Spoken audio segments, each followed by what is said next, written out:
Evening everyone, welcome to today's first meeting of the municipal year for the Audit and Governance Committee. We'll move straight into the agenda. Item 1 is apologies. I received apologies from Councillor Pandy. Do we have any others? Yes, Chair, we do. So we've got apologies from Councillor Ashby, Councillor Repton, Councillor Kozlowski, Tony Dolman, Paul Stone and David Webster. Great, thank you. Item 2, late items introduced by Chair. Sorry, Chair, can I just ask a question? Sure. We seem to have 4 councillors missing and 3 independent members missing. Is that due to the change of time to 6 o'clock? Do you want me? Do we know the reason for that? Because it isn't good. There's a very lot of apologies this evening. Councillor Bolton, I'm happy to come in on the speaking to the co-opted members who I met with a few days ago ahead of this meeting. The change of date of the meeting, not the change of time, was the issue when I met with those members. Obviously, this meeting was planned on a different date. That was changed at the AGM, so that was confirmed when I spoke to them.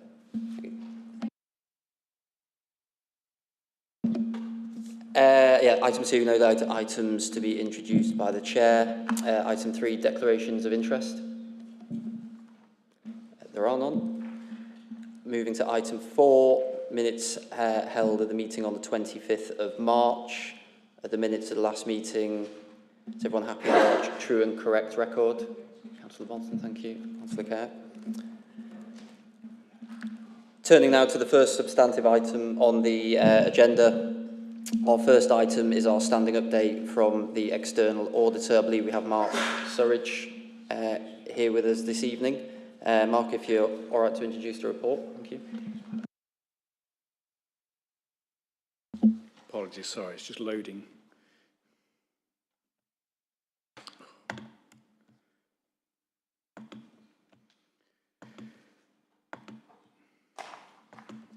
And it's disappeared. Sorry, I'll be with you in just 1 second.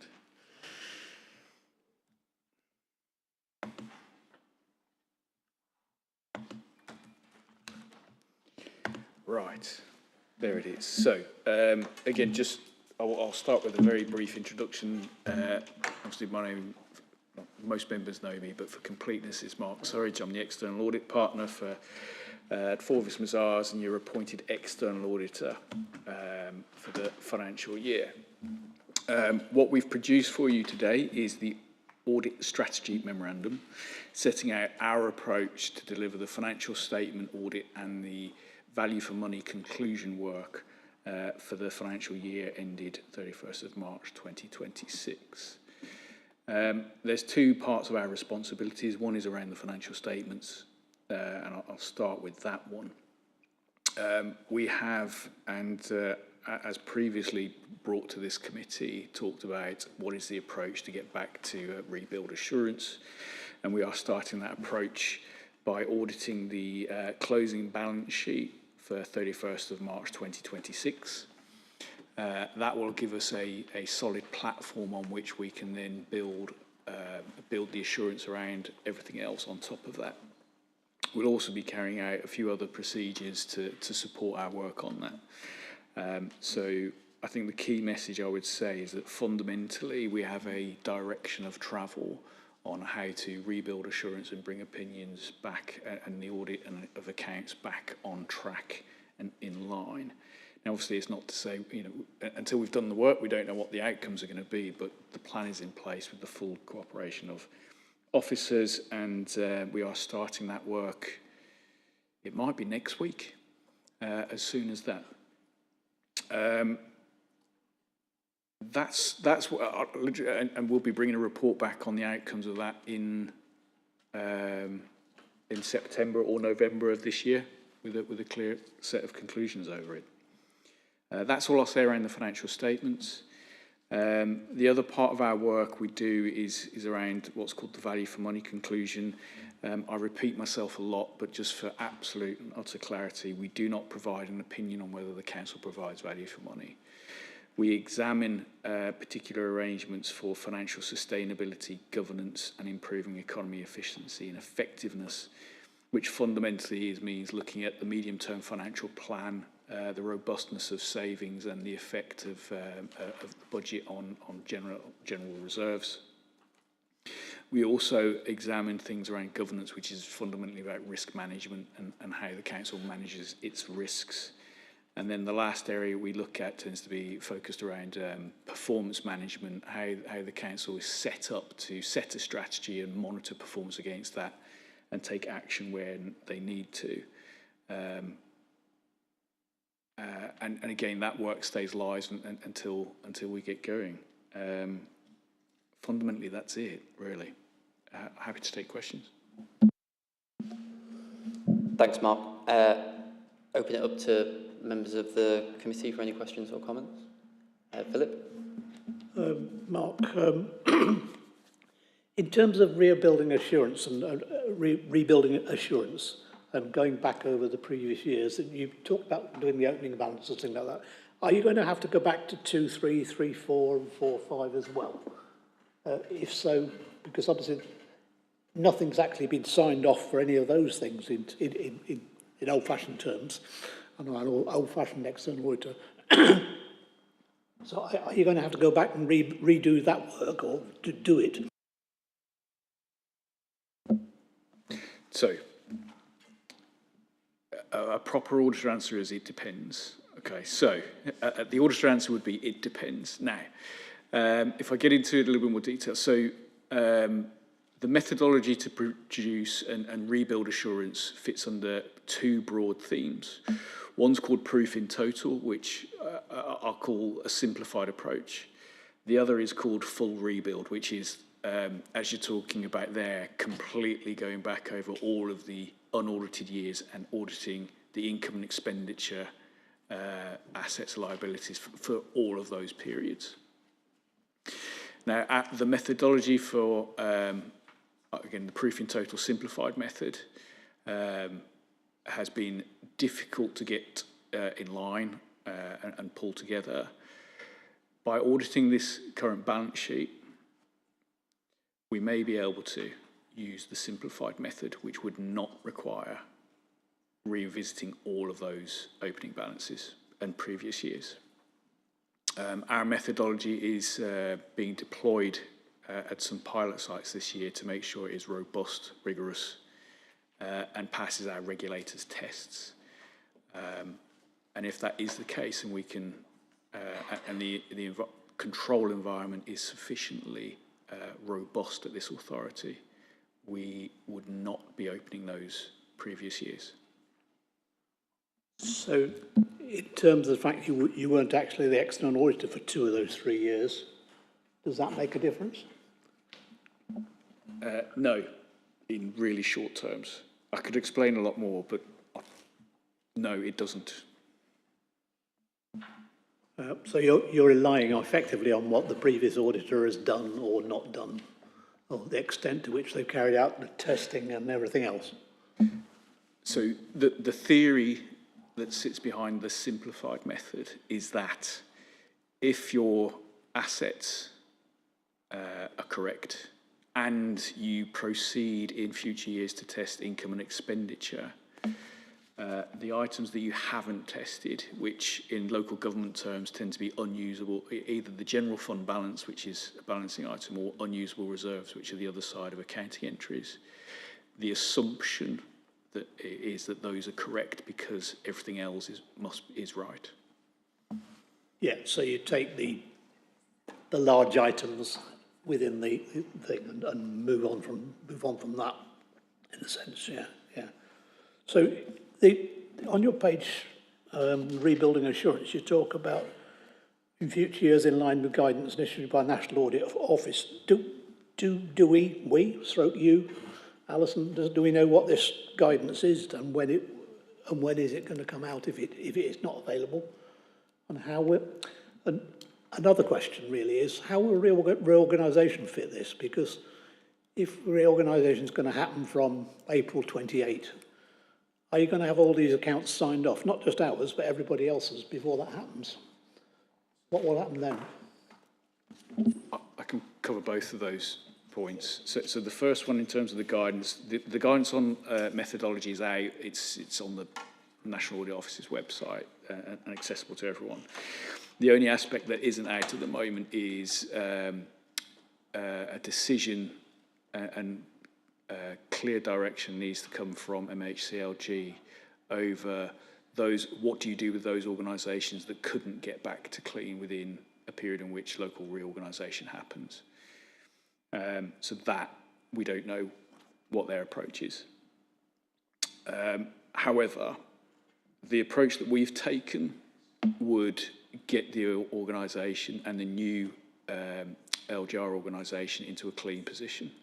So our approach, which we're taking across all of our clients, is to start with this balance sheet process, and should subsequent audits go clean all the way through to 27, 28, that means the 27, 28 accounts would be would have a, for want of a better word, they would be qualified, but they'd be qualified on a prior year's income and expenditure, nothing to do with the closing balance. So that means the new organisation takes on a clean position. So we would get essentially local government organisation, if all audits go to plan, would start from a clean base.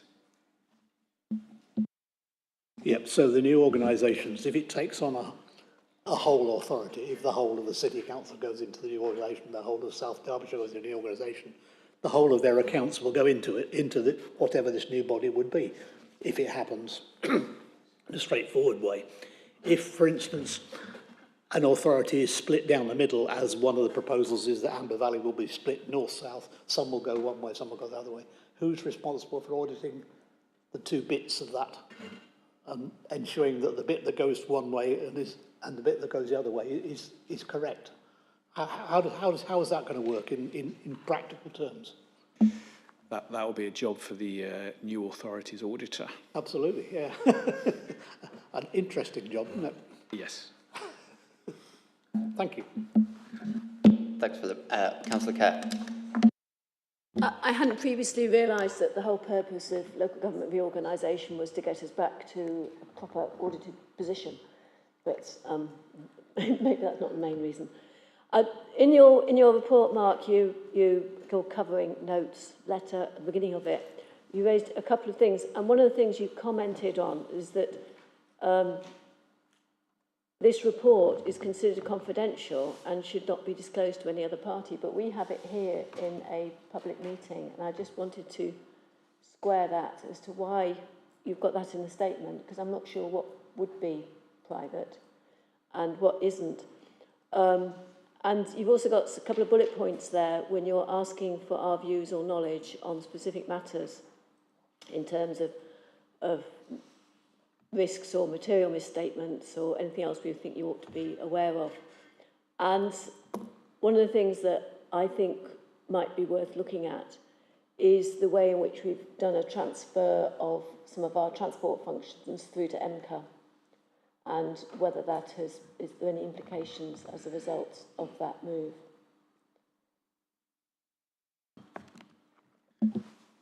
So on the first point, I'd say it's very clear in the full sentence about disclosure of the report. On the second point, as part of our consideration of asset disposals through the, when we see the financial statements, we can always revisit our approach. We'll see what they look like. I think for the financial year just ended, I don't think the transfer is material, but we'll see when the financial statements are produced.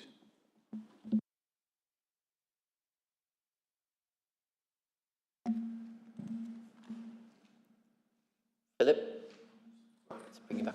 Wouldn't wish to monopolise things, but could I just touch on materiality, Mark, on your page on materiality, and you set the financial statements materiality of 1.5% of gross expenditure. Is that your firm's target figure? Is it a national figure? Some auditors got bigger figures, some got smaller. And where do you get how do you get the clearly trivial? I mean, certain things can be clearly trivial in a financial sense, but not clearly trivial in a good governance, well-ordered organisation sort of point of view. So, you know, if you had members' allowances not being effectively done, you know, that would be a trivial matter in auditing terms, but it would be important in legal terms, perhaps. Could you explain how you come at the 1.5% and what you mean by clearly trivial? Certainly. So our headline materiality is typically based on a range, and I can, you know, from my own personal experience of working at most of the other firms, we all operate on a very similar basis, which is typically between 1% and 2% of gross expenditure is the range that people normally go to. 1.5 sits right in the middle of that, and it reflects a couple of things. So it reflects the fact that when we look at the financial statements, we think about them as a whole and embed the work that we've done in previous years. We don't see the council as low risk, where you have a low materiality, but equally because we haven't done a full audit, we can't go to the higher end of it. So our judgment is that it sits somewhere in between based on the accounts as a whole and the control environment. The clearly trivial threshold reflects is usually around about 3% of materiality to reflect any issues or around the financial statements. Where it comes, we have the opportunity to create what we call specific materiality on certain balances. Normally that lands on the senior officer's remuneration itself. But equally, in terms of financial statement, things like officers' remuneration, members' allowance is unlikely to be materially misstated, which is why we wouldn't place a specific materiality around that.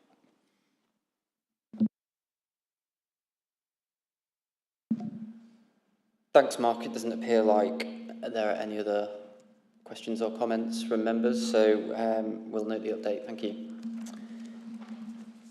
Moving on to item 6, which is an update on the Transparency Code.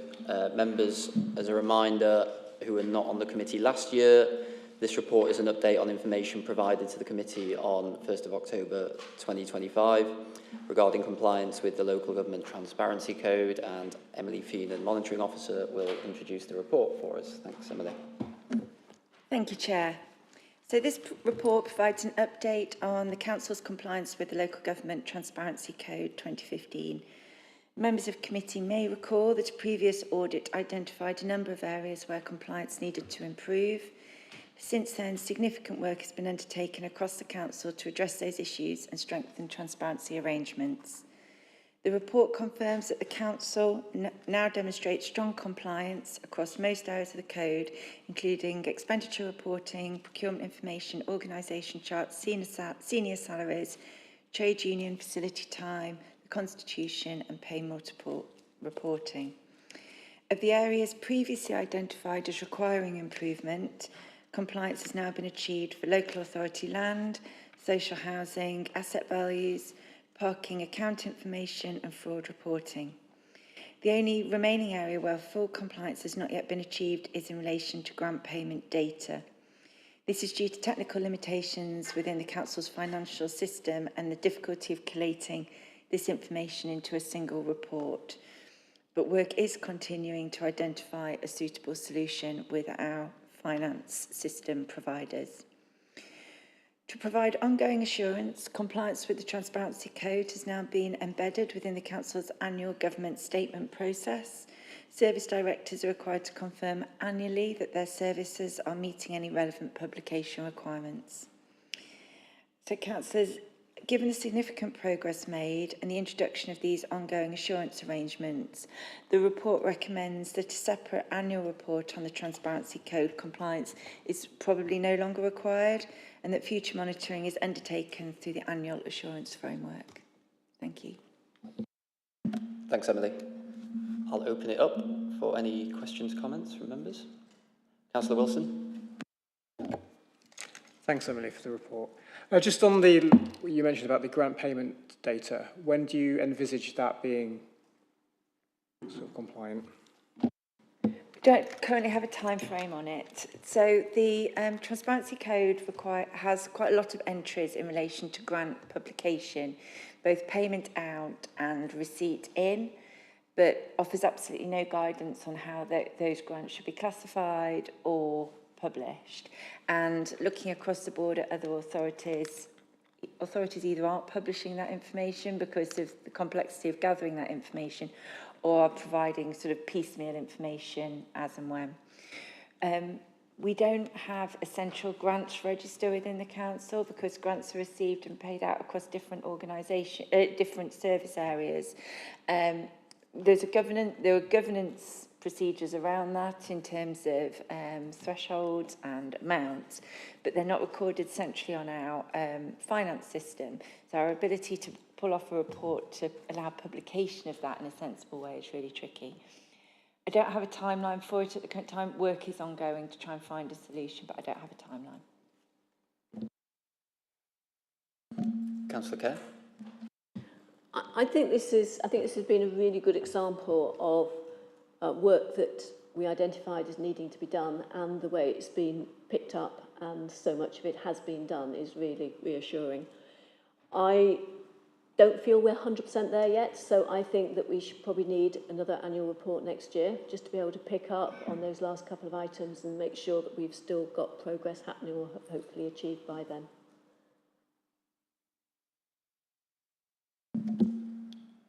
Are you putting that forward as a request for the work programme?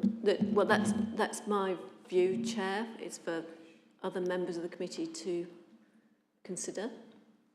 So I would suggest we do need one more report in a year's time to see how things have gone, rather than necessarily following the recommendation here.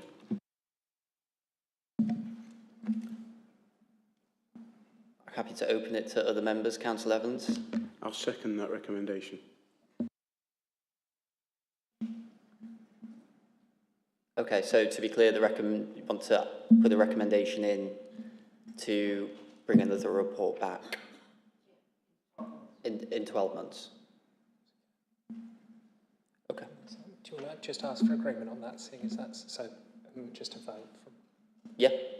All those in favour of the recommendation? 1, 2, 3, 4, 5.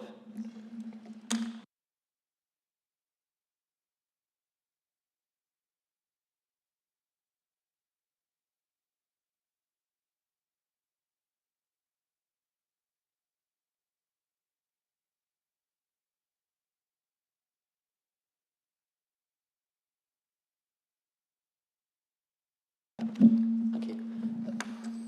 Philip?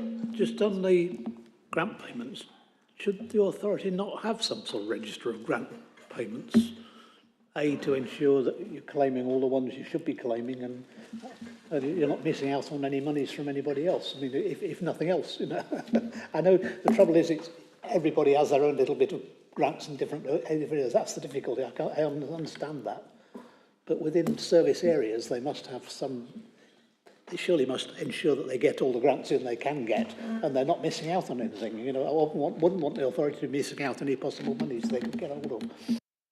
I think there is such a broad scale of size of grants that we all receive, and it's, are we talking all central government grant funding that we receive? Obviously, we receive a large proportion of our funding through grant schemes, and they are recorded and they are held by service areas and their finance support as well.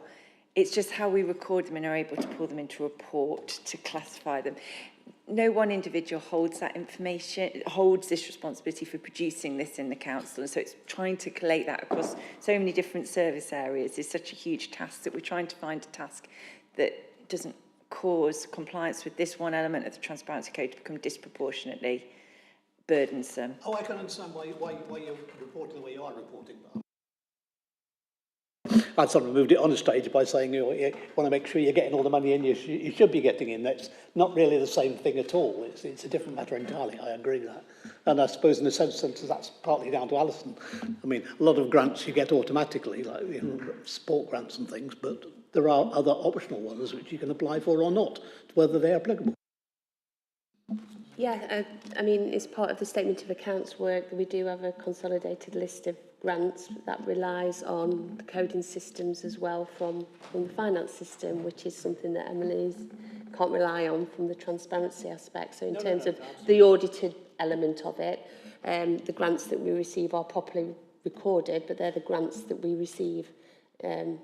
As to missed opportunities for grants, that is something that we wouldn't have a corporate view of. Right, okay. Councillor Kerr.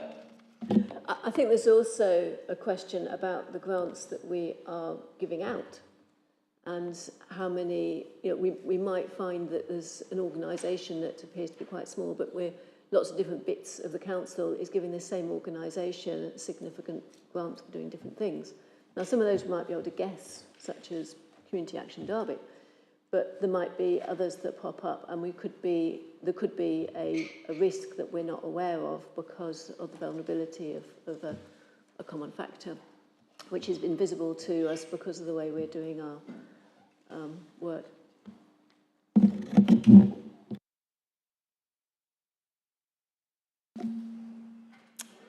There are no more comments, questions on this item, then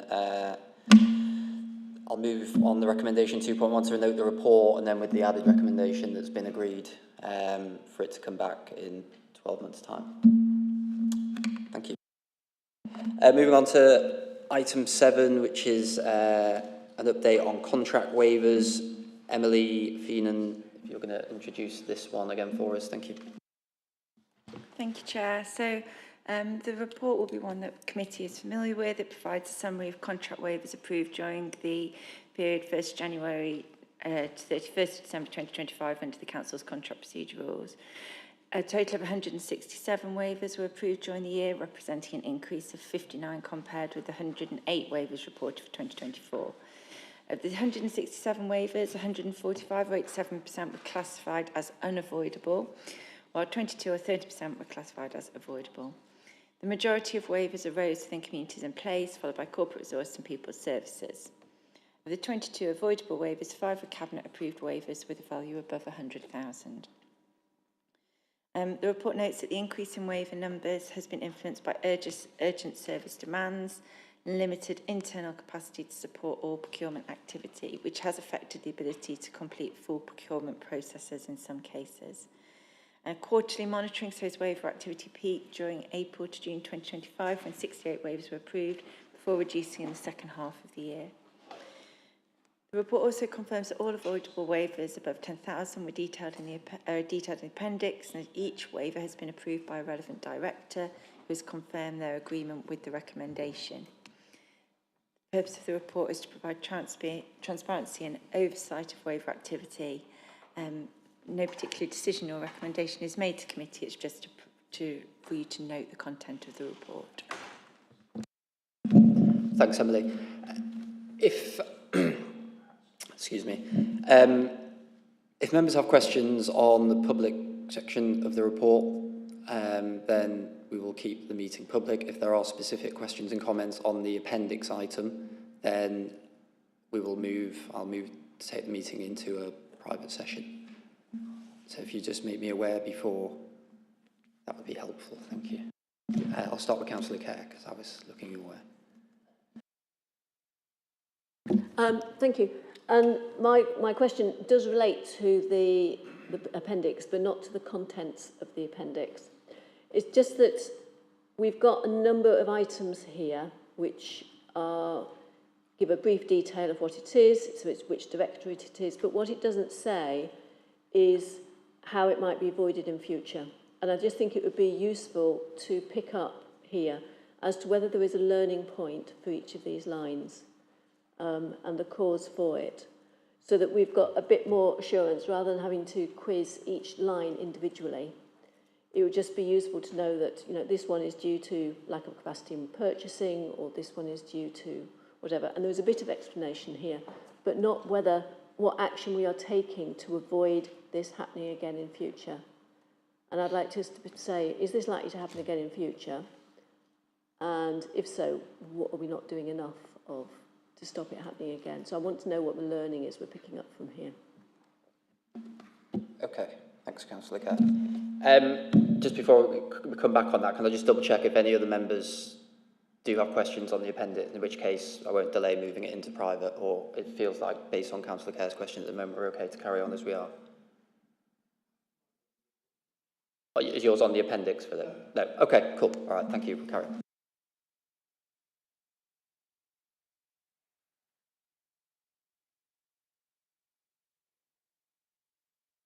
That's a good point from Councillor Kerr, and it's something we can add that column in for future iterations of this report, no problem at all.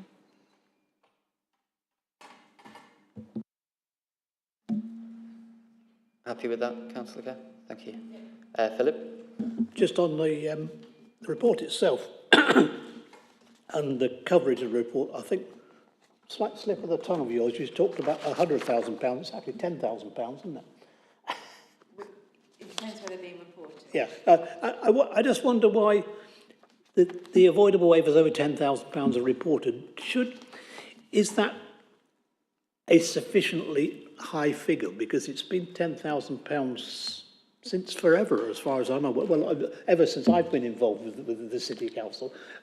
You know, they reconsider all sorts of figures, financial figures, and it does seem to me to be considerably smaller than it ought to be. I don't know what the right figure should be, but it strikes me as being, we ought to be looking, not we, but perhaps Alison should be looking at whether this figure should be more higher or different. I wonder if you've got any thoughts.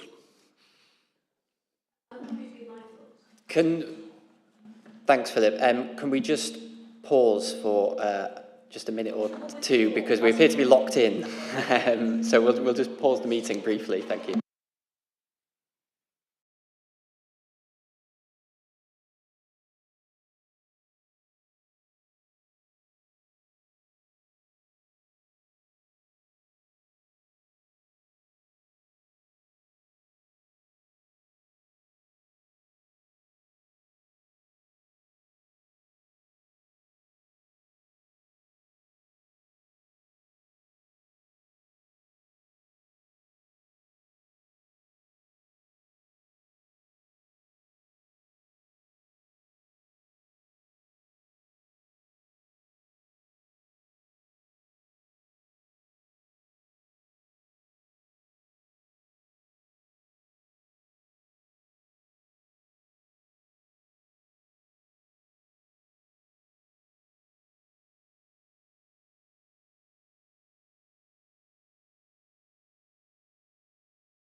Thank you. Sorry about that. I'll come to you once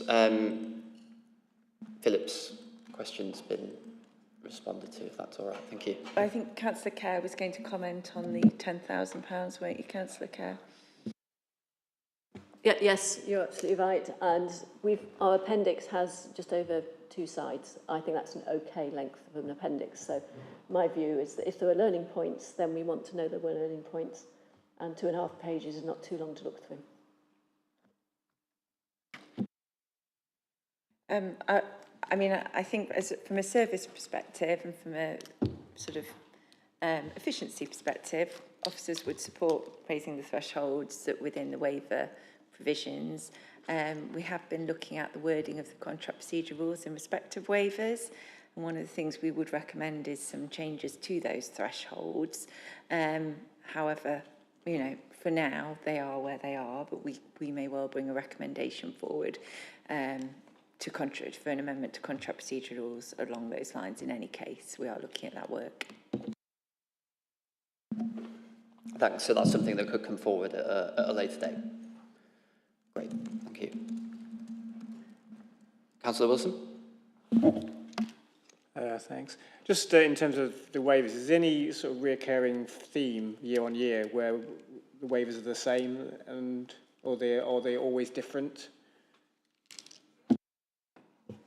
Generally, there is variation across the council. There are some areas where waivers they're not the same for the same organisation, but maybe the same theme. So in relation to some placements for children or adults, social care placements, we sometimes have a series of waivers in relation to those. So it's a similar theme, but where there is only one available provider, so there isn't a reason to go to, an ability to go to procurement to seek that placement. So that can be a theme, but generally they tend to be different.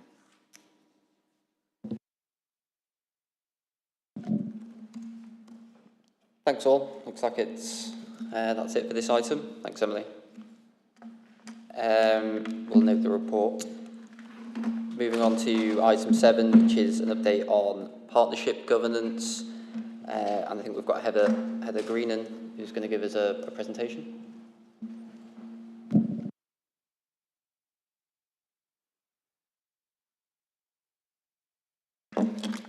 Thank you, Chair. I just thought it was easier to come up here, to be honest.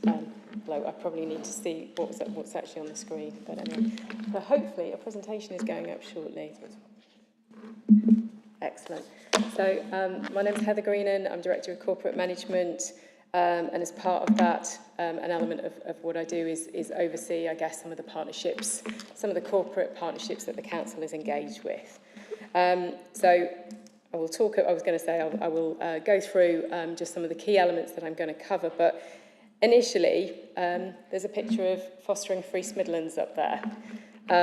And you might think that's an odd picture in relation to partnership, but the council recognises that it cannot achieve its outcomes on its own, and actually the culture of partnership working in the city is very, very strong. And Fostering for East Midlands is actually a really good example of where we have recognised the opportunities of working with regional partners to be able to, promote chances of fostering and recruiting foster carers. In this particular instance, it's also free advertising, and I have my comms hat on, so I use it at every opportunity. But anyway, I think it just illustrates how often we work in partnership and actually how important it is that we think about, I guess, governance through that partnership lens. Next slide, please. So what I will just go through is the partnership context. I guess the landscape around partnerships is changing, so I just wanted to illustrate, I think, some of the things that we need to bear in mind when we're thinking about partnership governance. I'll just talk about current partnership activity, particularly through I guess, the framework of our council plan, because actually the themes in our council plan do form the basis and do guide our partnership working. We'll pick up on governance arrangements from a corporate perspective, and the type of things that we have in place to just assure our partnership activity. And also we have identified some areas where we would like to develop our partnership governance, so I'll go through some next steps. Okay, thank you. So, the context for partnership working. I think in relation to, we know that the policy landscape is quite dynamic at the moment in terms of national government. We've seen significant changes from a devolution point of view, and I think that really sets the scene for the way that we work in partnerships. So we know that there are statutory partnerships that actually are formed in legislation, and as a public authority we obviously participate, we often host those. So for example, safeguarding boards. But also, in light of devolution, we look at things like the East Midlands Combined Authority Board, which again we are a member of as a joint committee. And there are also government-funded programmes as well that actually require partnership elements to them. So, for example, Family First is a really significant partnership taking place at the moment, in the same way that at a neighbourhood basis we've got Pride in Place delivery programmes. We also have partnerships that are focused on particularly local priorities. So one of our council plan priorities is around developing vibrancy in the city, and we know that culture has been one of those areas that actually is locally we are really wanting to pursue in partnership. So I suppose just setting out that in relation to that partnership context, it really is changing, and it is quite dynamic, and it's about responding to that, particularly I would say from a public services reform point of view, where we've seen changes to health and we'll be seeing changes to, for example, police and fire.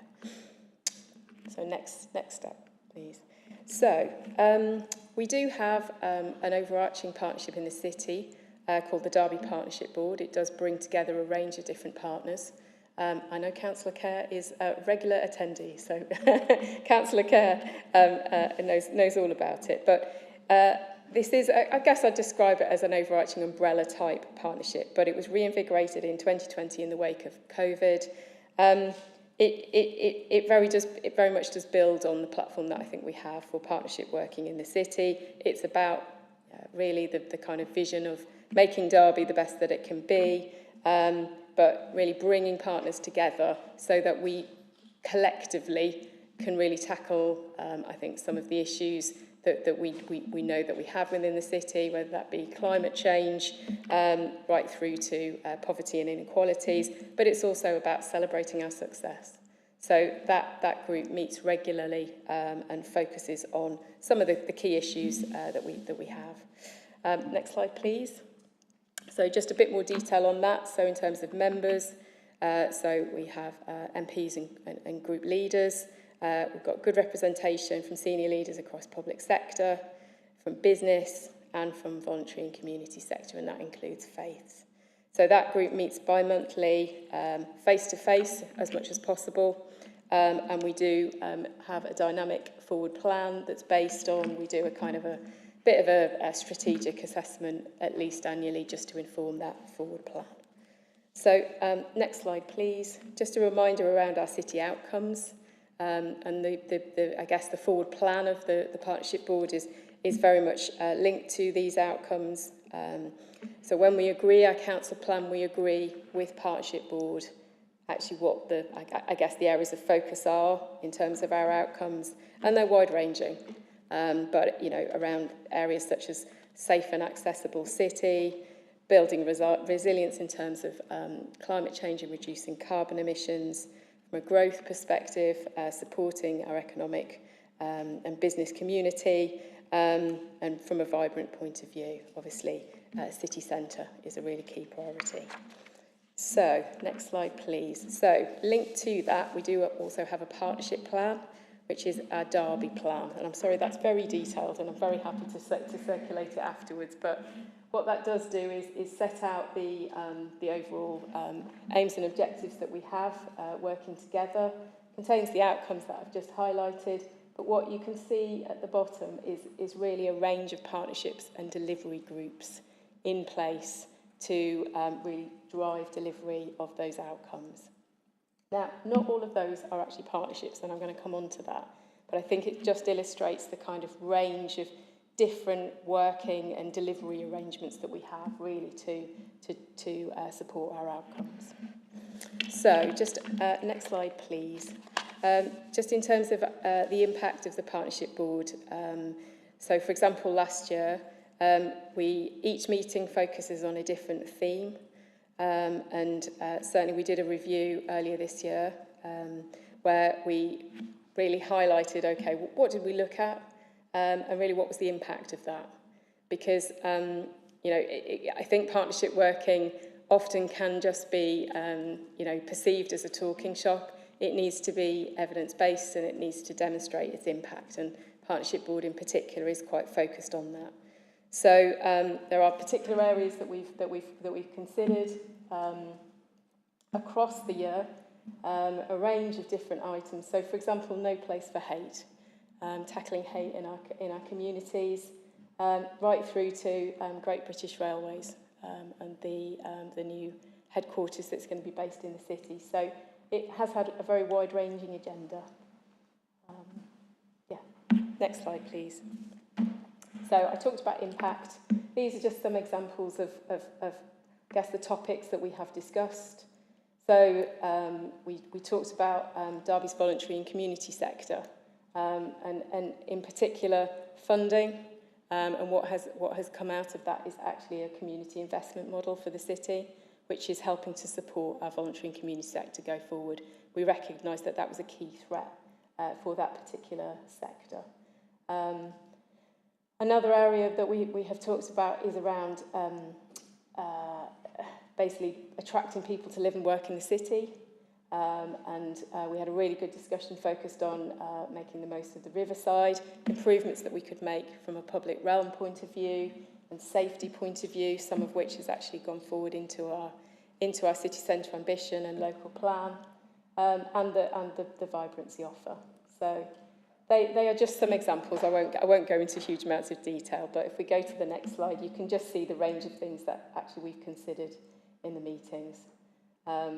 Another one was growth that actually we did in November, where we focused on Derby Promise and the potential that we could gain through offering digital and AI skills.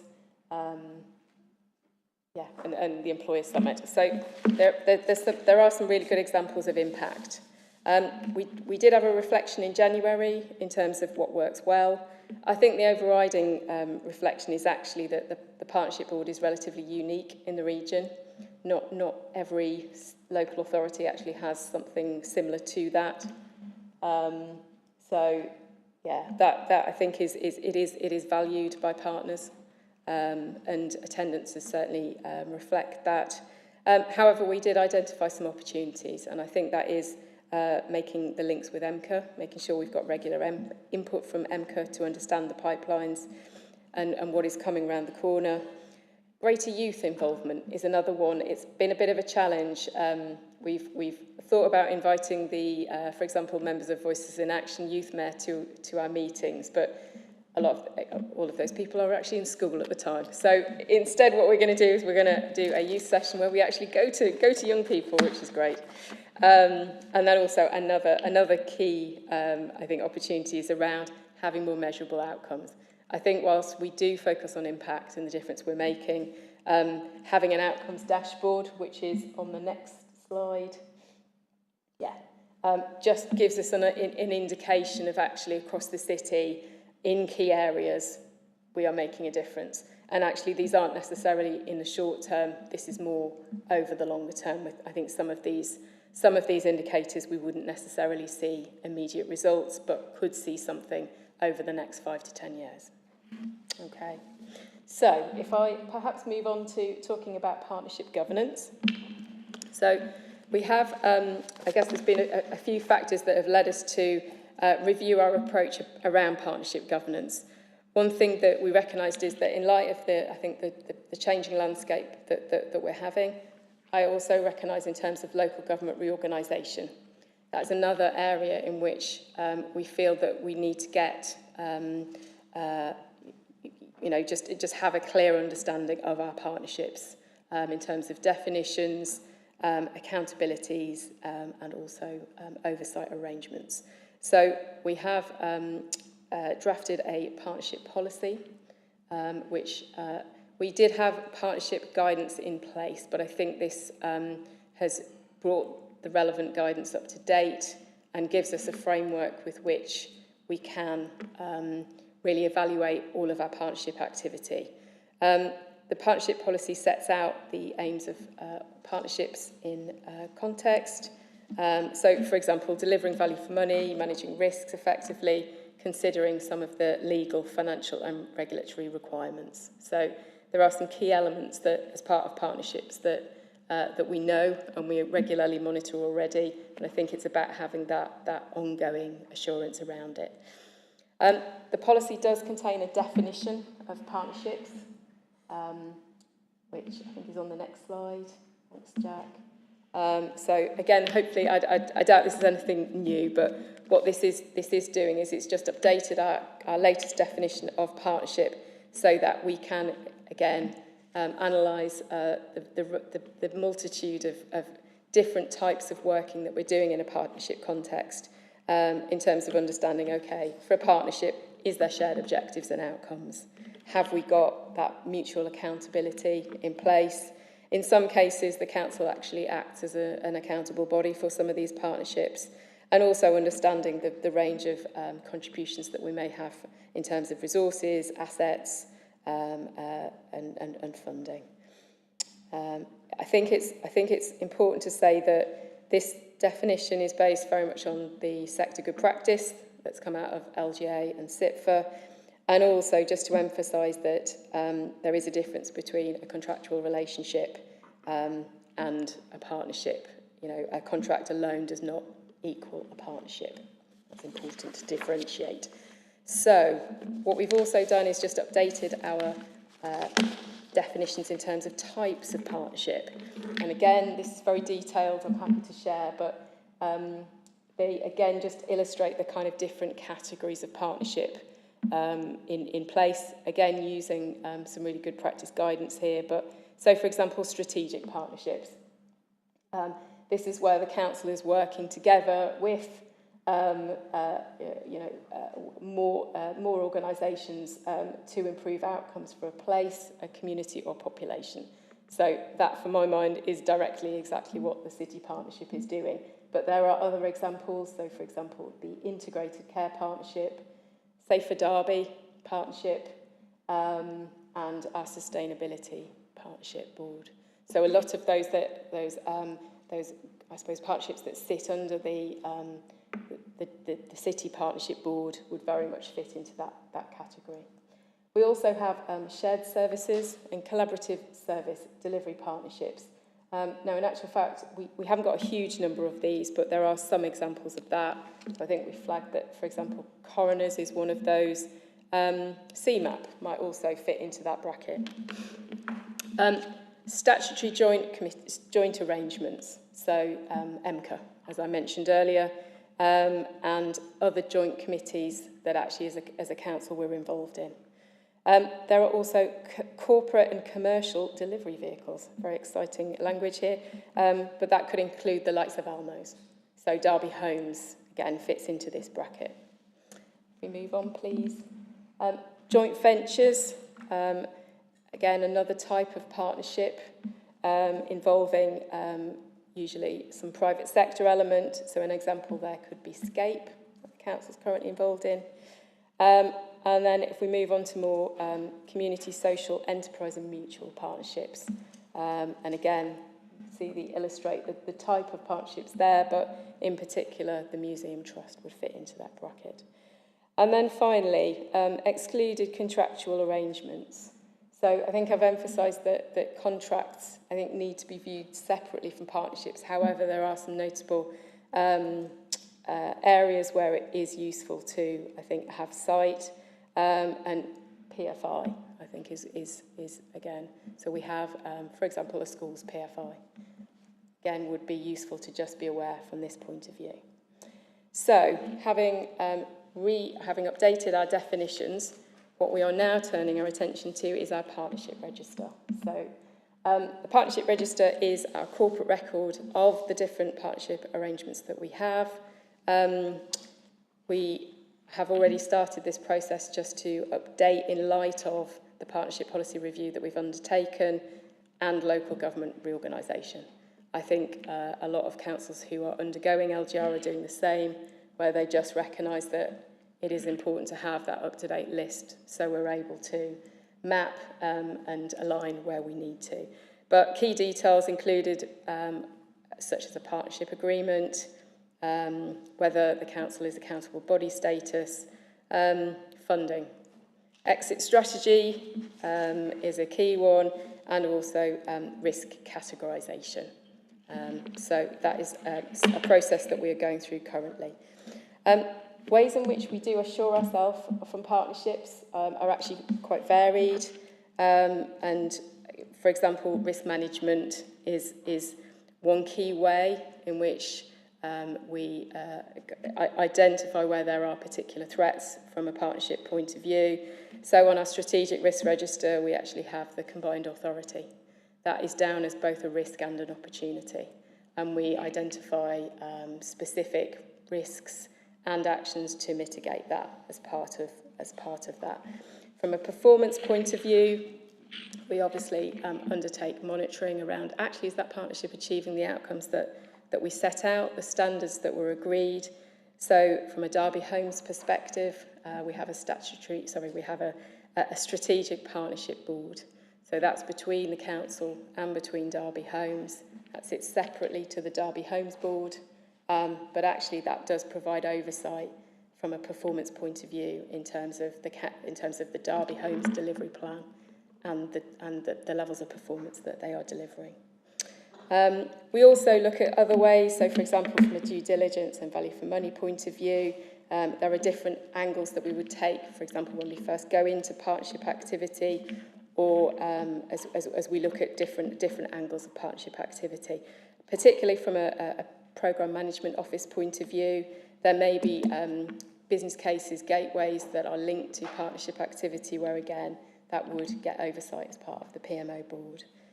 So a particular example there could be Vinci and Iron, which is our strategic delivery partner. And then finally, we use quality assurance, audit and regulators as well, and there is feedback given through those routes, whether it be through recommendations or other assessments.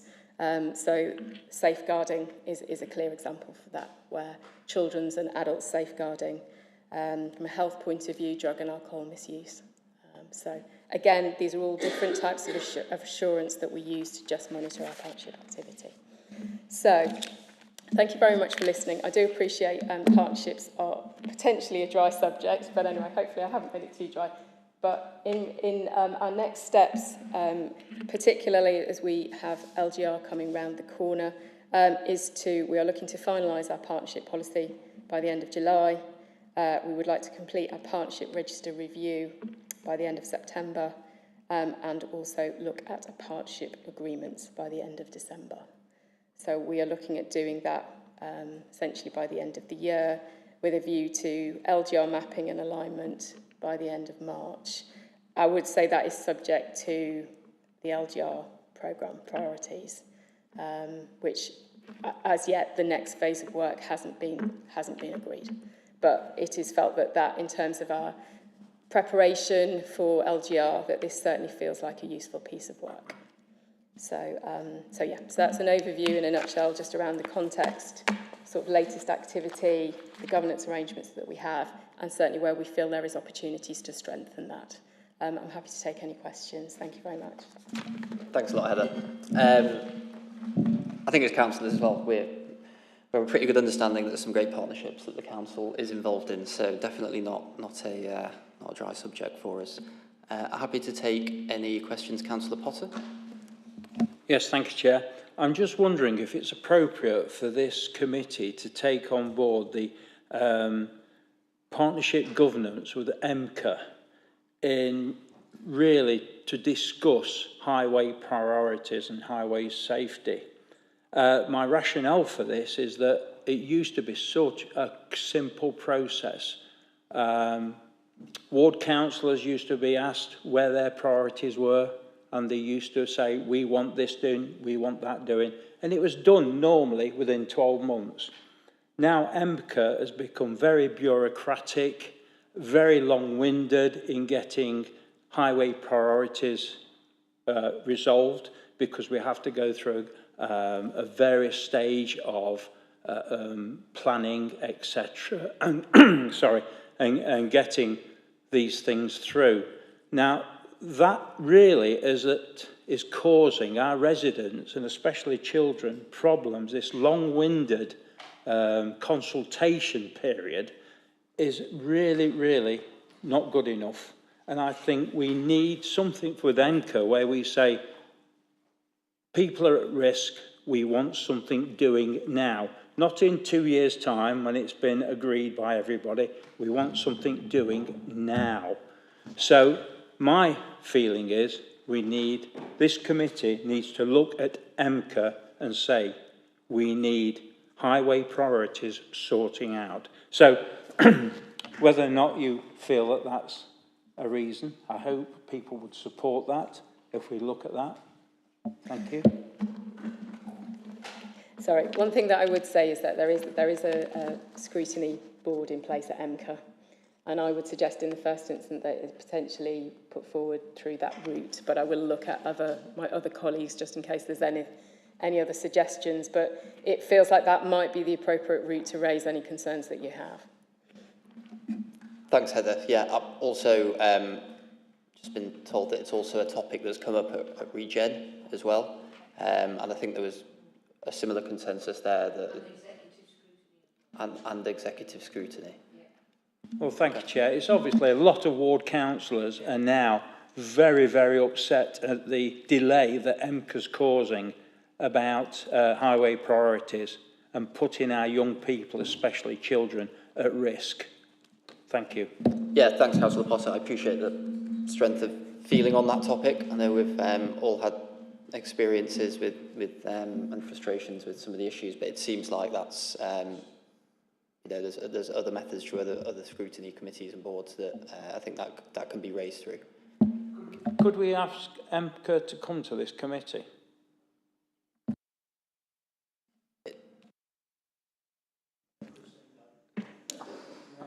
I mean, if I'm just thinking about the risks. We've got a very, very dangerous pedestrian crossing in our ward, and it's going to be 12 months before anything gets done. That does feel like it would be a separate committee. I'm seeing lots of hands. If I may, Chair, I guess, so scrutiny, there's a division of labour between scrutiny and audit and governance. Audit and governance is very much process orientated, whereas scrutiny we'll talk about performance, and that's very much its remit. The Regeneration, Vibrancy and Climate Change Scrutiny Review Board has considered this on a couple of occasions and made recommendations into Council Cabinet. I would say quite strongly that it would be something that you could always refer to the Regeneration Scrutiny Board again, and it might be that they would ask MPCA to come along, but it's best to put it in that scrutiny remit, in my opinion.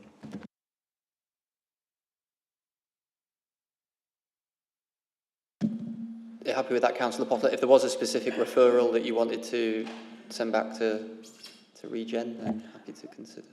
Having had a career in police and having to tell people that their children are not coming home at the end of the night, no, I'm not. I'm sorry.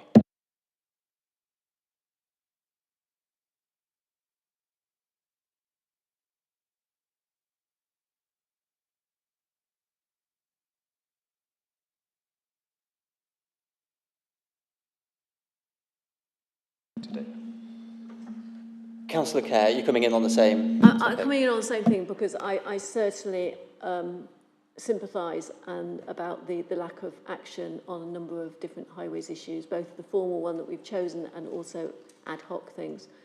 I had a one-to-one with the Chief Executive today, and it's one of the things that I raised with her. From what we've heard within our neighbourhood is that one of the issues is staffing within the council. And I think I don't think she would mind me saying that it's one of the things that she's asked someone to look at. And if we can improve our transport staffing within the council, if that's what the problem is, but certainly look at that as the issue in terms of flow of work, and that might make a difference. Thanks, Councillor Kerr. I mean, my point of view ultimately, and I share the frustrations, and it's clear that other councillors do as well, but it seems that there's a bit of a theme that this is outside of this particular committee's remit, unless councillors disagree and would like to make a specific request to MCA. Councillor Bolton. Yes, thank you, Chair. I very much support what Councillor Potter has said, because I'm sure many of us in our own wards have got the same frustrations as we have in Blaegreaves. I think perhaps the way forward, and you're right, it isn't for this committee, it certainly is for scrutiny, or perhaps we contact Carmel Swan, who is the cabinet member who looks after the transport initiatives and has great links with MCA.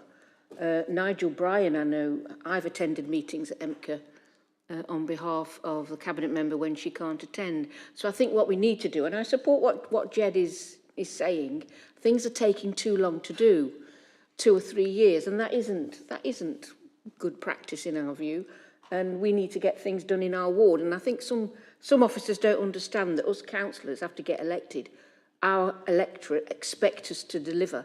And it is much harder. After my nearly 40 years on this council, things have got a lot harder to deliver. And I get the staffing, I get the finance, but we get all the frustrations, believe me, as I'm sure we all know in the chamber this evening. So I think the way forward to move this on is to perhaps contact Carmel Swan to raise this at MCA meetings, and also let Nigel Bryan, who I know attends the MCA meetings, to see if we can quicken the projects up that we all identify in our ward as hazardous. And as Councillor Potter said, you know, we have got a safeguarding responsibility to our constituents, particularly safety on road around schools. Thanks, Councillor Bolton. So, right, based on your comments and other comments as well, it seems like the best way forward is potentially for this committee to send on a recommendation to Regen and to Carmel Swan as well, Councillor Swan, to say that, you know, this has come up in audit and governance, and that we would like them to consider it. Emily. I'd also flag that Councillor Poulter is the chair of the Scrutiny Committee at MCA, so it may be that members do wish to raise that with him as something that he could champion as going onto their work programme at MCA. We could certainly add Councillor Poulter into what we pass on from tonight's discussion, if everyone's happy with that. To take that away as an action, Jack, and we'll, yeah. Councillor Kerr. May I come back to partnerships? Yes, I feel like we've... Yeah, is that agreed with the members? Yeah, could I just get a show of hands that we're content with that? Councillor Kerr. Yeah, thank you.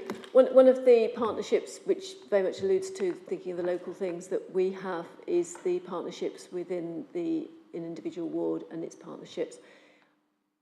They didn't seem to be drawn out in the presentation as strongly as maybe they could be, and I think they potentially could become quite ragged, and I think there maybe needs some thinking about how they will work and what their status is, and because they in some ways I think can be quite a lot looser,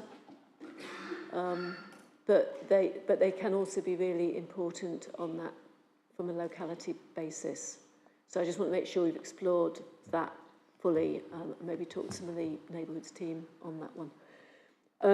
I think it's really important. I think really nice comment about exits and how you exit partnerships. And I think that's quite important because just as if a project isn't going anywhere, you don't need to keep working on it. Again, partnerships can become bogged down and meeting only for the purpose of meeting. And I think to know that you've done some work as to what you're doing and make sure it's still valuable, and then know how to exit it when it isn't. And that's both the council exiting a partnership where it no longer needs to be, but the partnership continues without the council, as well as saying the whole partnership can be laid down. And I think maybe that you'll be exploring those sorts of things a bit more in the full policy document. I've put a note here being other areas. The other areas that I just feel the other areas of that might become the local government organisation, are they doing some similar work on partnerships so that the work we're doing will mesh with work that's happening in the other areas, which we will become part of? Because I feel this is... Derby is clearly the largest city and the largest authority in what will become the new authority, the new large unitary. But I think we need to be working in a very non-hierarchical way with the other councils. And I think it might be a good idea for us to have conversations now, if they're not already happening, about partnerships in other areas, so that we're not imposing our thoughts on them, but they have been able to do their own work prior to things happening after Christmas. If that's not already happened, I think it would be timely. Yeah, just from that perspective, I mean, we've already done quite a lot of stakeholder mapping that has actually inadvertently brought out some of the partnerships. But in terms of our day one requirements work that is ongoing, partnership mapping has been identified and I know has been discussed in the legal group. So I think subject to a decision, which we're expecting in July, I do think that work can start in earnest going forward. Thank you. Philip? Just in terms of the exit, with the exit strategy, and presumably there's also opportunities for duplications over various things in certain areas, because you can get people starting off to do A, B and C, and they start to drift into other areas which other people are already covering. So there's a monitoring position required, monitoring required to ensure that people don't drift into other areas and they keep on track. And if on track if the project has achieved its aims, that's it, end of. You know, as you say, the end exit strategy. In addition, presumably you're also looking at other opportunities in other areas and things that have happened elsewhere that could perhaps be usefully utilised within this area for different parts of the country, because obviously lots of different organisations and authorities, local government, commercial, everybody else is always into partnerships all over the country, and there have got to be opportunities elsewhere out there that could well apply to within Derby and the wider area, which obviously needs to keep on top of. And I'm sure you are, but you know, I think we just want that assurance. But. Yeah, no, I think it's a very valid point. There is quite a bit of guidance and case studies around areas that have looked at their partnerships, but I think what we're looking at is through the lens of LGR as well. And just looking at the learning from areas that are going through this already, whether it be Cumbria, Northamptonshire, but some of the early adopters, Hampshire, Essex, etc. It's about looking at what they are doing and just seeing what we can learn. If anything, just so we're not reinventing the wheel. But there's definite opportunities, and I think we're already aware. I think there is some duplication already, even within our own arrangements.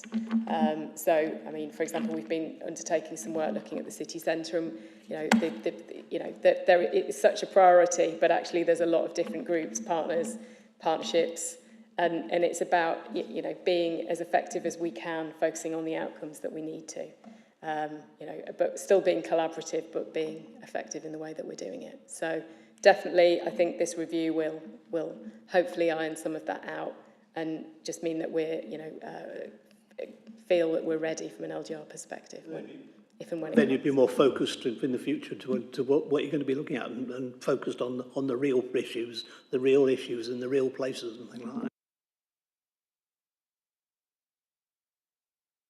Councillor Wilson. Thanks. Yeah, you talked about opportunities. Have you identified sort of like governance weaknesses? I mean, I think improving our overall partnership register. So we have a partnership register, but it needed to be updated in terms of the definitions that we've talked about. So that certainly is an area that we are taking action on, and also ensuring that there are partnership agreements in place. Because again, it's the type of thing linked to exit strategies that we just need to make sure that and strengthen. I think, if anything, so we're ready. So I think that's probably where I would say we're, just from a governance point of view, I think there's always opportunities in terms of looking at how we monitor and evaluate partnership activity as well, and using things like learning, benchmarking, etc., to be able to apply those. I think we've got some really strong areas. I think there's probably areas that we can improve. So, yeah, I think they are the sort of areas for improvement, as I call them. Thank you. I think that's everyone. Thanks, Heather. Thanks for the update tonight, and we'll take away the agreed action to follow up on. Thanks a lot. Next item is the Counter Fraud Annual Report, and I believe we've got Richard here to introduce the report. Thanks, Richard. Thank you very much, Chair. As those who have been on committee before will remember, we bring two reports to this committee, one being the half-yearly report, which will come in November, and then an annual report at the end, just to provide the committee with assurance that fraud risks are being properly mitigated within the council. The covering report gives you some idea about the scale and size of fraud. It's difficult getting up-to-date figures these days. We used to benefit a lot by the work of the Audit Commission around their work from certainly in the early 90s onwards on fraud, but certainly in the public sector. But I've managed to find some figures there from 2023, which gives quite a sizable chunk, shall we say, talking billions being lost to fraud. Again, these are estimates, so there's no hard and fast, yeah, these are exact. We're never going to get an exact amounts on fraud, but it is a big risk, a significant risk for any organisation. Well, it's a risk for individuals as well, as you can see there, from 8.3 billion lost directly by individuals through scams, etc.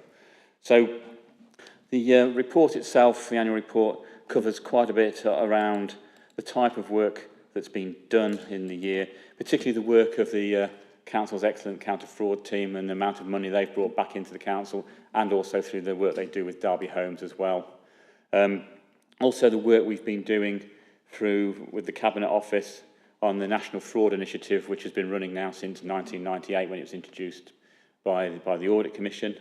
And then we also break down various things within there around the work that's happened around where we've had whistleblowing, and there's three whistleblowing areas identified there. Again, I can't go into too much detail in public session on those.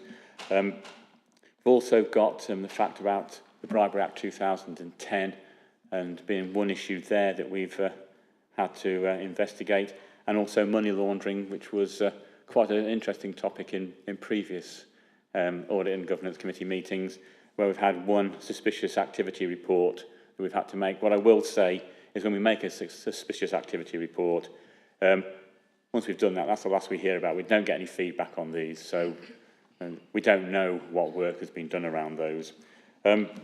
Also a bit around the Regulation of Investigative Powers Act. Also as well about fraud prevention and awareness. And one of the key things that this committee wanted was that the council introduced some fraud awareness training, and we've got a system now that's on the e-learning for all colleagues to do their fraud awareness training, and that went live in May. It's taken a long time to get up and running, but it's there now.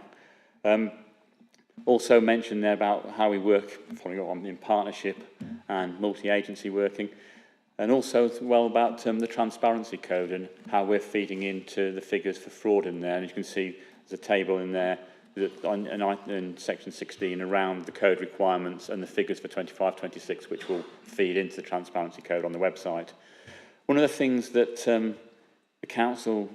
this committee did ask at the last committee meeting when we brought the half-yearly report was, could we give some sort of assurance to the committee? So we've done a self-assessment based on CIPFA's key 5 principles in its code of practice to have a look at how we think things measure up like that, and that's detailed in section 18 of this report.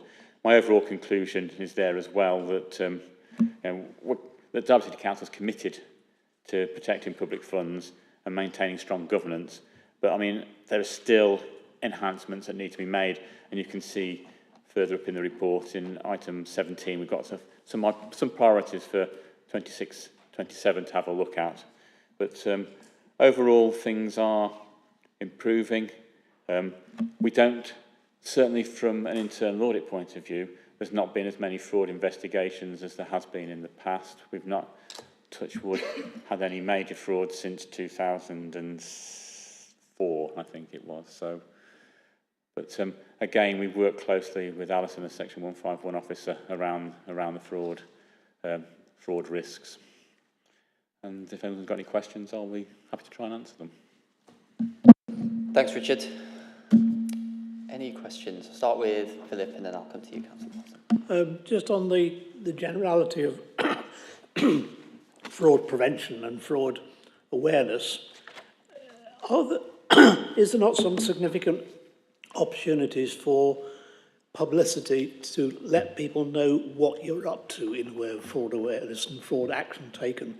For instance, I mean, I do school admission appeals, and I'm aware that there have been a couple of significant frauds around admissions and people trying to get admission to certain schools which they were not entitled to. And indeed, these children have been removed from school.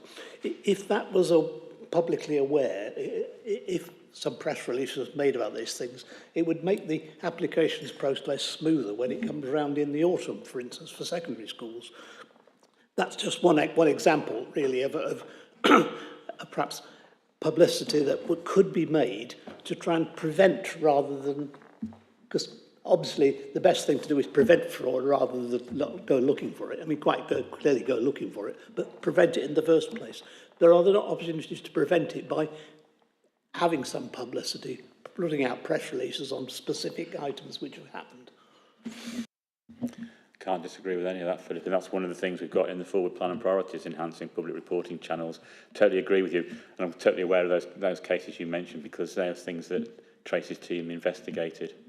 So again, it's how we then take it to the next level and actually publicise what we're doing. We're not very good at that, and again, we are reliant on the media, but we've also now got social media and stuff like that, which we can use to do that type of thing. So that's something we want to look at, and it's something we'll be exploring and discussing with Alison to make sure that she's content with how we're going forward with it all.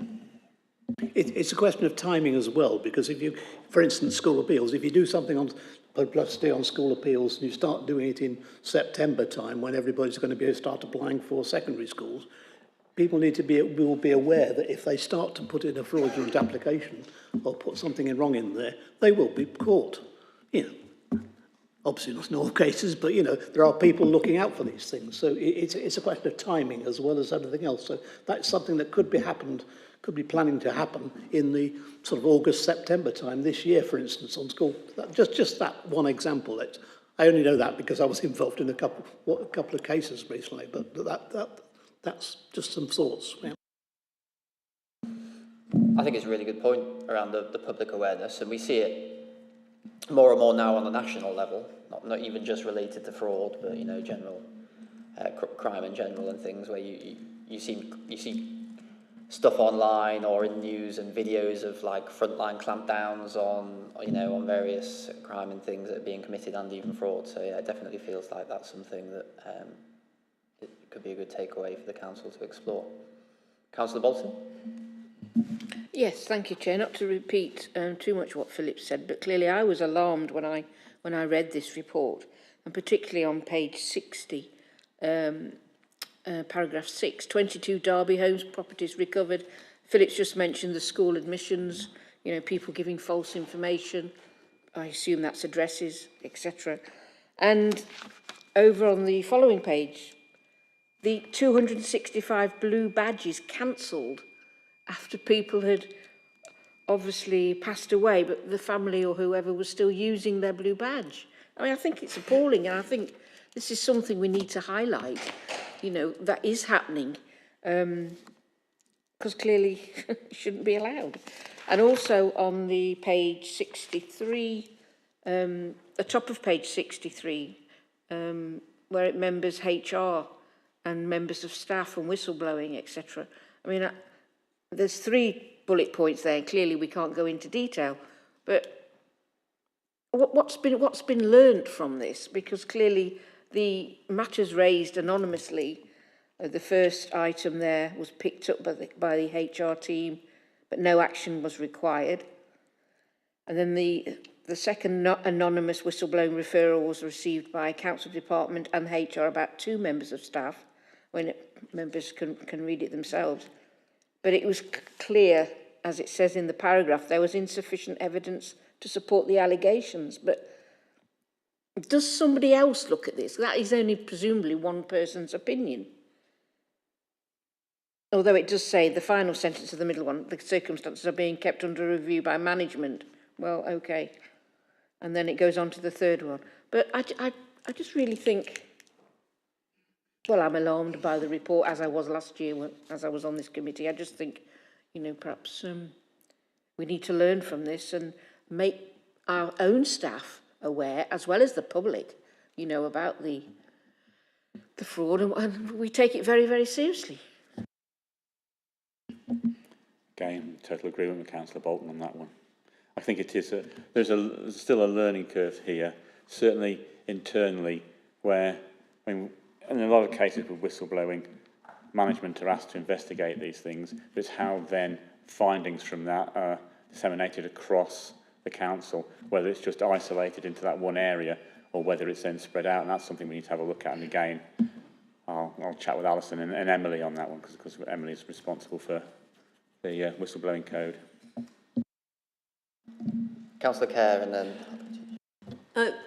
Can I suggest, Chair, that we pick up those points about publicity both internally and more widely as an additional recommendation to strengthen that action, because I think it needs to be considered, because there are risks of depending on how the publicity is done, there can be implications about that, but the vast majority of people I speak to want to feel that people are following the rules, and if they're not following the rules, somebody does something about it, and that is what the purpose of this is. I completely agree. I'm more than happy to support that recommendation around increasing the publicity around some of the work that's been being done. If other councillors are happy, show support. Great, thank you. I've got that. Thanks, Councillor Kerr. Councillor Potter.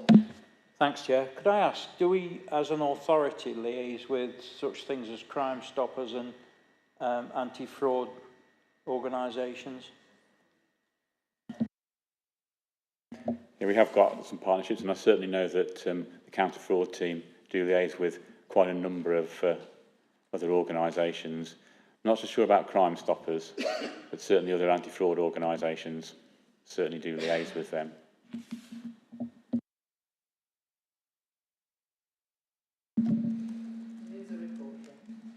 Thanks, Councillor Bolton. We'll With that recommendation. move that report with that recommendation. Yeah, thank you for that, Richard. Moving on to the next item, internal audit annual report and conclusion, and we've got Hannah here to introduce the report for us. Thanks, Hannah. Thank you, Chair. So this report sets out a summary of the work undertaken by CMAP as the Council's internal audit service during 25-26, as well as other factors which have informed the internal audit conclusion. The conclusion provides this committee with a level of assurance on the Council's arrangements for governance, risk management and internal control, and the conclusion will be reflected within the Council's annual governance statement for 25-26. If we look to page 5 of the report, you'll be able to see that there are 4 categories of the audit conclusion. The most favourable is the substantial assurance category, through to the least favourable of no assurance. I've determined for 25-26, Derby City Council falls into the reasonable assurance category, which means that the framework of governance, risk management and control is generally adequate and effective, though some improvements are required, and most systems and processes are well designed and operating effectively, but issues are identified that require management attention. For reference, in the previous financial year, we also arrived at a reasonable assurance rating for the Council, so there is consistency there, and I'm certainly not seeing a worsening position. The report also sets out other factors and sources of assurance which I've taken into consideration when reaching my conclusion, and these can be seen on pages 6 through to page 8 of the report. I'm not going to read through all of these because I'm assuming everyone's had a chance to read the report itself, but just to summarise, I've reflected on key changes that have happened, such as the change in the Chief Executive role, as well as reflected on areas of identified change on the horizon, such as LGR, and how the Council is preparing for that. I've made comments about the Council's arrangements for risk management and counter-fraud activities, and also reflected on improvements seen in the last year with the internal audit recommendations and how the numbers have fallen since we introduced the K10 system, and since we've had greater support and oversight from both this committee and the Chief Executive and other senior officers. Overall, I'm satisfied that management are making progress with implementing actions to address weaknesses identified through internal audit's work.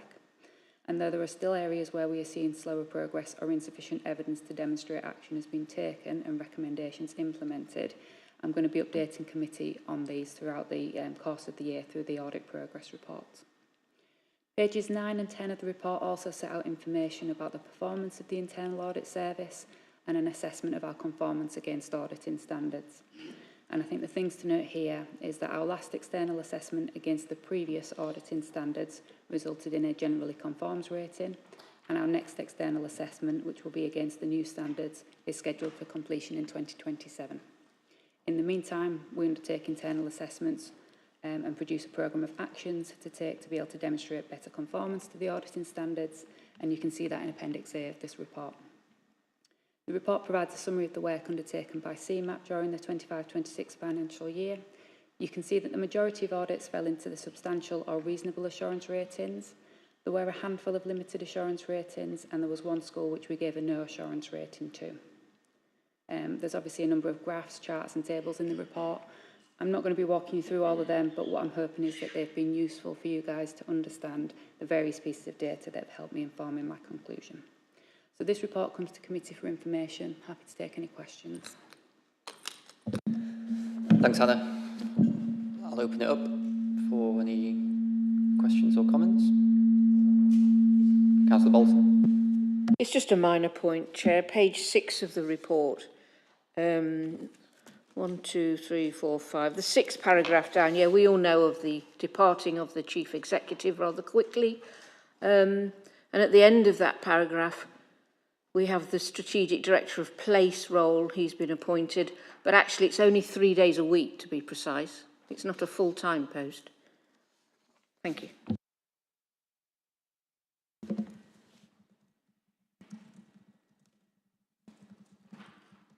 No one else? Philip? Sorry. Yeah, sorry. I wanted the councillors to go first. Just going into without going into all the detail, the 0% where you've not done anything, are you satisfied that they don't have a significant effect on your overall conclusion, where you haven't done any work in certain areas? Yes, in the main. I think the 0% that I would have liked to have seen some progress on is the piece of work on send, but as I've reported to this committee previously, we had always agreed that we would do that work once the Ofsted inspection was out of the way, and that work still hasn't been done. So for me, that is a bit of a gap, but once the Ofsted work is done, I will have an element of assurance from that, and then we can get on with this piece of work.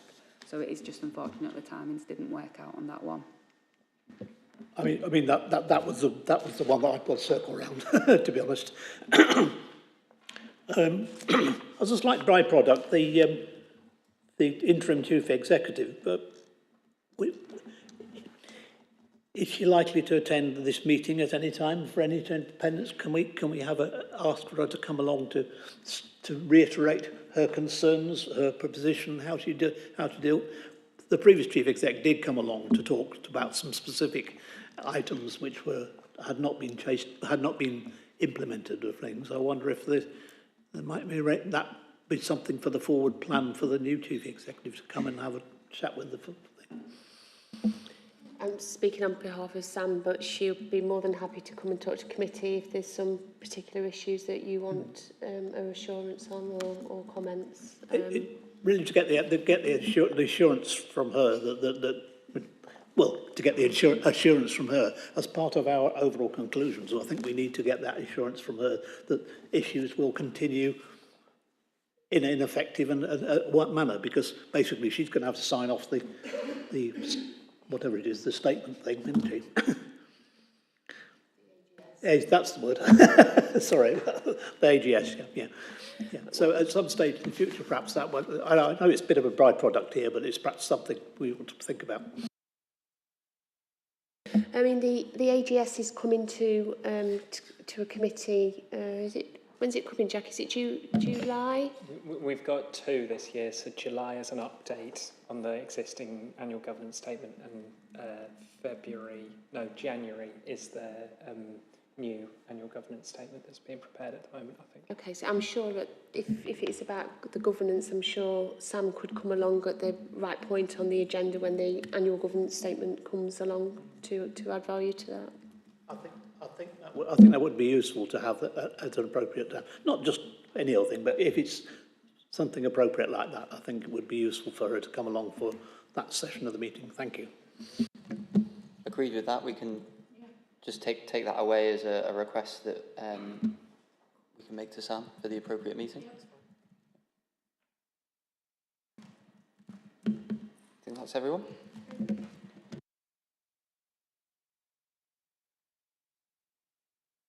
I haven't got my mic on. Next item is the review of the effectiveness of internal audit, which Alison, sorry?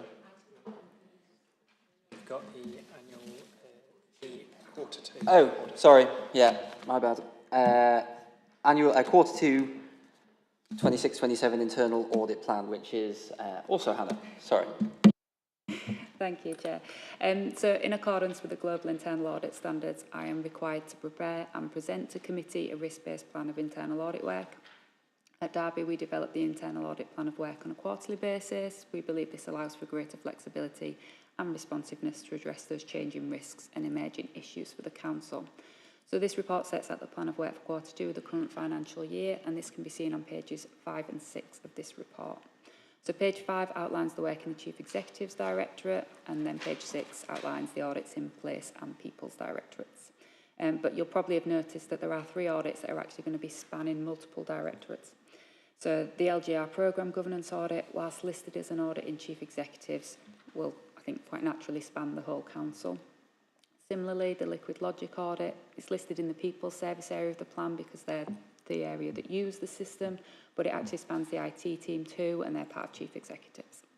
There's also the Heritage Assets Audit, which is listed in the Place Directorate, but there's actually some teams within the Chief Executives that will need to have some input into that piece of work as well. So I think it's important to point out that there are a few audits this time that will cross multiple teams, so that will give us better insight into these areas and allow for a more detailed scope of work. But it does have the potential drawback that because there's more parties involved, it might just take that bit longer to deliver those pieces of work. I think overall we're starting to see some really interesting audits coming forward into the plans, and I'm sure committee's picked up on the fact that the LGR theme is now starting to be reflected in some of the audit work to commence in quarter two, as well as some areas that we want to be picking up in later periods, which are reflected pages 8 through to 11 of this report. So obviously this report comes to committee for consideration and for approval. So effectively I'm just looking for your approval today for the quarter two plan. Thank you. Thanks, Hannah. Any Councillor Kerr? Yeah, thanks for this, Hannah. It always reminds me about what a large organisation the council is when you see something like this. One of the lines you've got in here is grant certification, and given the discussion that we've had this evening, I just wondered in terms of what is envisaged that this was going to cover and whether it will be changed as a result of some of the things we've talked about tonight. So our work on grant certification tends to be around the actual checking that the grant terms and conditions have been adhered to, and that tends to be a requirement of those grant terms and conditions that it has to come through the internal audit team. So it's only when those particular grants have got that terms and condition that they actually come through to us for those pieces of work. So we don't necessarily go out and look for those particular grants, but it's a response to a need for the council to have those certified by internal audit before the appropriate returns are made to the grant awarding bodies.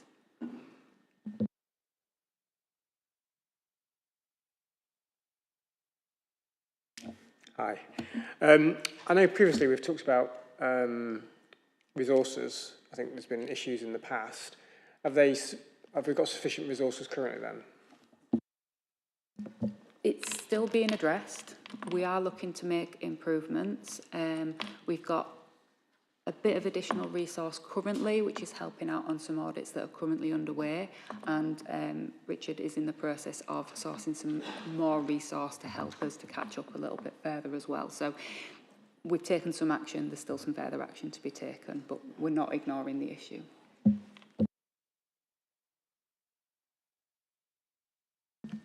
I think that's everyone. Thank you, Hannah. So we will...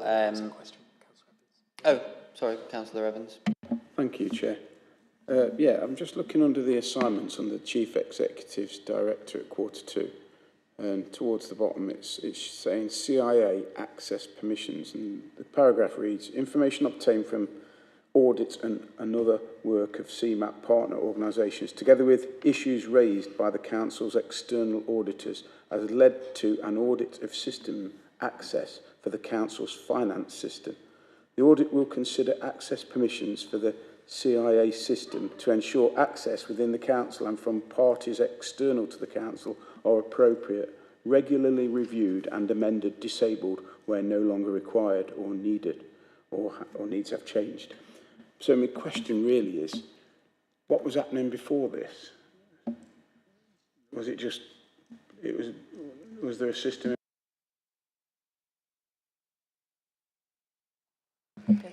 I'd say previously the external auditor had identified some issues with, I believe, contractors maybe having continued access to the system when it was maybe something that should have been reviewed and amended. Obviously, I can't go into the detail of the other CMAP partner organisation, but it's a general thing that sometimes happens across any kind of system, is that sometimes when you have that external support and you don't regularly review it, you have to question whether it's an appropriate continuation for that support. Same as internal access to systems, do we regularly review that people who have access to systems should have that continued access? Is it still appropriate for their role? So those are kind of the driving factors. So I'm not saying there was necessarily a load of people that had access to the system that shouldn't have had access. It's more the principle that things hadn't necessarily been reviewed and picked up on an appropriately timely basis. Can I just clarify on the recommendations made by our external audit in their report, not last year, the year before? All of those had been closed down and dealt with. There is nothing ongoing from that external audit report. Obviously, Hannah's doing their due diligence to ensure that the continuation of that is part of the control framework.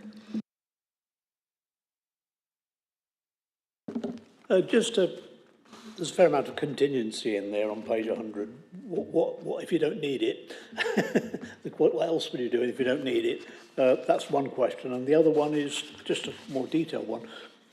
You talk about debt management, something called a debt dashboard. What's a debt dashboard? Is it just a historical list of debts, is it?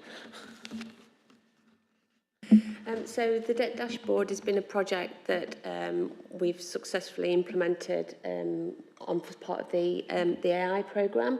So what that has done is that's consolidated all the debt across the council, which is a really fantastic piece of work. Debt was held individually in subsystems, whether that be council tax, social care, sundry debt. So we do now have a holistic dashboard that allows us to actively manage that debt across the whole of the council, or debt across the council. And that helps us do some really great things with our residents as well in terms of prevention, signposting, looking at where there's multiple debts across a single family or individual, where we can do some support. So it's a really, really good piece of work. Sounds like a good idea, because quite clearly you can have different debts for same people within one family in different departments. If you can consolidate them, you can consolidate the action you've taken, so it's save in a sense, and action more promptly if you can identify these things. Sounds like an excellent idea, yeah. I was just going to pick up on the contingency question. I think this is the beauty of doing the quarterly audit planning, so we can be thinking about the resources we've got, the work that we want to undertake, and if there's anything that we need to kind of keep on the back burner, keep those contingencies for. So it's something that we keep under review as we move through the year and as we think about what's coming up in the next quarter. So if we don't use, we'll kind of factor in the contingencies we think we need in the coming period. If we obviously don't need those, then that can potentially free up audit time in further periods to undertake more work. Thanks all. I know from my time on corporate and cost of living board as well, we had some AI and debt management updates, and the work that's gone on there has been really good. It was great to see. If there are no more questions, I'll just move the recommendation at 2.1 to approve the internal audit plan for quarter 2. If we just get a second. Thanks, Councillor Bolton. Everyone happy with that? Thank you. Thanks, Anna. Now moving on to the next item, which is a review of the effectiveness of internal audit, and that is Alison. Thank you. Thank you, Chair. So as part of your annual assessment, you're asked to comment on the adequacy of the internal audit function. So as my role as Section 151 officer, this report is providing my review to you of the effectiveness of the internal audit in for 25-26. The report does look at quite a few areas to be able to give you that assurance and my recommendations. It looks at the structure and the staffing levels within the internal audit function, the quality of that audit work, the delivery of that audit work against the audit plan, and the idea and the areas that have been prescribed and the basis for that audit plan, the overall performance of the audit team, the way that the audit committee are reported to by internal audit, and then the implementation of the internal audit recommendations. So within those subsections, the report goes on to detail sets out the context and the performance of the audit in those areas, and the overall assurance to committee that of my recommendation that I have recommended that the audit function is reasonable, is a high performing function, and it is effective in delivering that service through the central through the audit partnership that we have. Happy to take any questions. Thanks, Alison. Open it up. Councillor Kerr first. Thank you for that assurance. We've obviously got CMAP looking after a number of other places. Do you cross-check what assurance those other areas think about CMAP's performance? Yeah, absolutely. We do operate an operational group and a CMAP board that is represented by all partners. Performance is something that is regularly reviewed. We do have regular performance reports across that, so we do see the performance across the whole partnership, and we're given opportunity to discuss that and obviously make recommendations around the the overall operation of that audit partnership and its effectiveness. So yeah, absolutely, it's a really strong partnership, and yeah, I really do value the input from the other partners. And the assurance, Chair, of the other partners is also that it's good? It is, yes.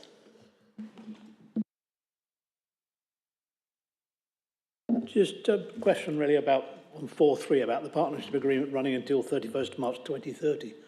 How does that affect LGR? Presumably that has to go out the window, doesn't it?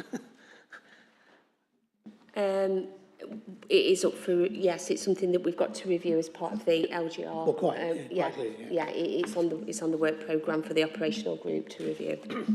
of more the productive percentage, you're talking about 70.82, very exact figure for your productive target figures. You're somewhat down on that.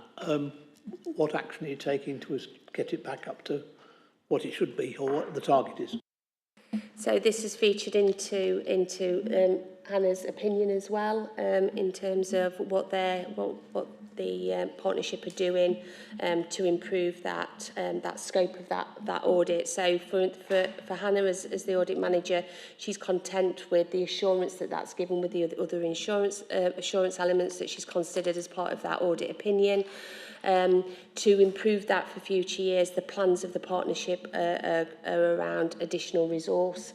Additional recruitment is being undertaken, but also looking at other opportunities to be able to bring in pooled or range agency staff to fulfil the gaps that do appear from time to time as we have attrition through the service. Yeah. Thanks all. Thanks, Alison, for the update. If there's no further questions, we'll just note that report, move on. Thank you. Next item is the Audit and Governance Committee Annual Report 25-26, which I think Jackie, you're going to say a few words on things. Very quickly, this is the annual report of the committee last year, so 2025-26.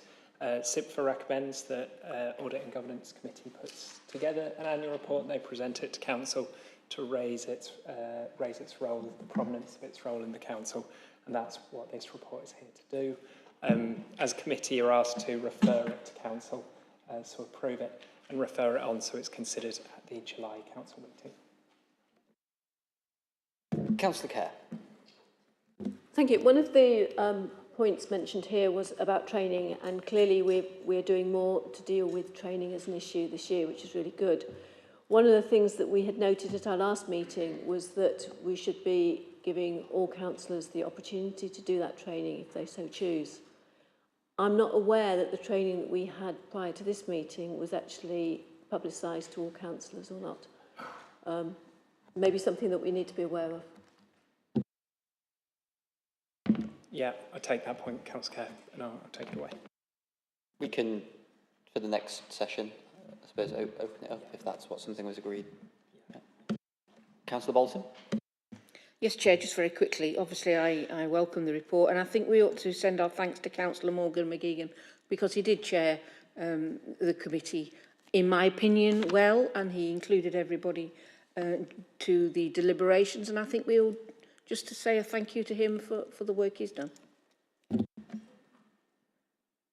Happy to take that away as an action. Yeah, Could I echo that on behalf of the cooperative members? I think he did run the meeting as well, and I had every confidence in his action. And I think it's a good summary of what we've done in the last of this. Thank you. Thanks, Philip. Yeah, we can reach out to Councillor Morgan maybe. Yeah, thank you. Is there anyone else? No? Okay, no further questions. I'll move the recommendation at 2.2 of the annual report just to be approved. And is that to go to the next full council as well, Jack? Yeah. Can I just have a seconder on that, please? Yeah, Councillor Kerr. Yeah, thank you. Moving on to the next item, the resolutions tracker. Are there any questions on the resolutions tracker? No. Okay.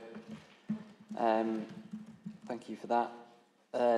Next item then is the committee work programme for 26-27. If anyone's got any questions or comments on the work programme as it currently sits.